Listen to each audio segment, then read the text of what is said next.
Acts chapter 23. Paul looked at the council members and said, "Brothers, I have lived my life in a good way before God. I have always done what I thought was right." Ananias, the high priest, was there. When he heard this, he told the men who were standing near Paul to hit him in the mouth. Paul said to Ananias, "God will hit you too. You are like a dirty wall that has been painted white. You sit there and judge me, using the law of Moses. But you are telling them to hit me, and that is against the law." The men standing near Paul said to him, "Are you sure you want to insult God's high priest like that?" Paul said, "Brothers, I did not know this man was the high priest. The scriptures say, 'You must not say bad things about a leader of your people.'" Paul knew that some of the men in the council meeting were Sadducees, and some were Pharisees. So he shouted, "My brothers, I am a Pharisee, and my father was a Pharisee. I am on trial here, because I believe that people will rise from death." When Paul said this, a big argument started between the Pharisees and the Sadducees. The group was divided. The Sadducees believe that after people die, they will not live again as an angel or as a spirit. But the Pharisees believe in both. All these Jews began shouting louder and louder. Some of the teachers of the law, who were Pharisees, stood up and argued, "We find nothing wrong with this man. Maybe an angel or a spirit really did speak to him." The argument turned into a fight, and the commander was afraid that the Jews would tear Paul to pieces. So he told the soldiers to go down and take Paul away from these Jews and put him in the army building. The next night the Lord Jesus came and stood by Paul. He said, "Be brave. You have told people in Jerusalem about me. You must do the same in Rome." Some Jews planned to kill Paul. The next morning some of the Jews made a plan to kill Paul. They made a promise to themselves that they would not eat or drink anything until they had killed him. There were more than 40 of them who made this plan.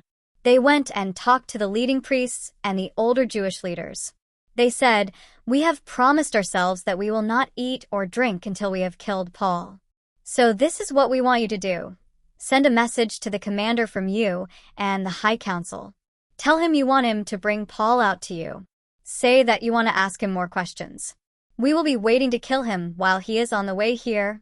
But Paul's nephew heard about this plan. He went to the army building and told Paul. Then Paul called one of the army officers and said to him, "Take this young man to the commander. He has a message for him." So the army officer brought Paul's nephew to the commander. The officer said, "The prisoner Paul asked me to bring this young man to you. He has something to tell you." The commander led the young man to a place where they could be alone. The commander asked, "What do you want to tell me?" The young man said, "Some Jews had decided to ask you to bring Paul down to their council meeting tomorrow. They want you to think that they plan to ask Paul more questions. But don't believe them.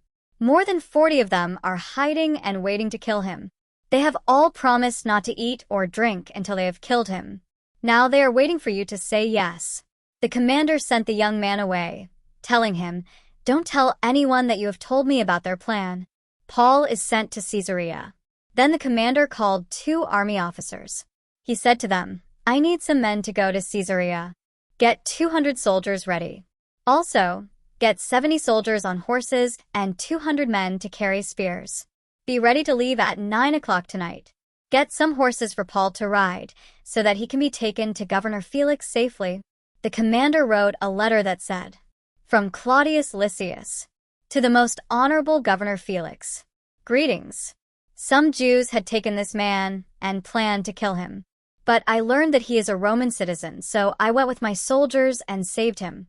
I wanted to know why they were accusing him. So I brought him before their council meeting. This is what I learned. The Jews said this man did some things that were wrong. But these charges were about their own Jewish laws, and there was nothing worthy of jail or death. I was told that some of the Jews were making a plan to kill him. So I decided to send him to you. I also told those Jews to tell you what they have against him."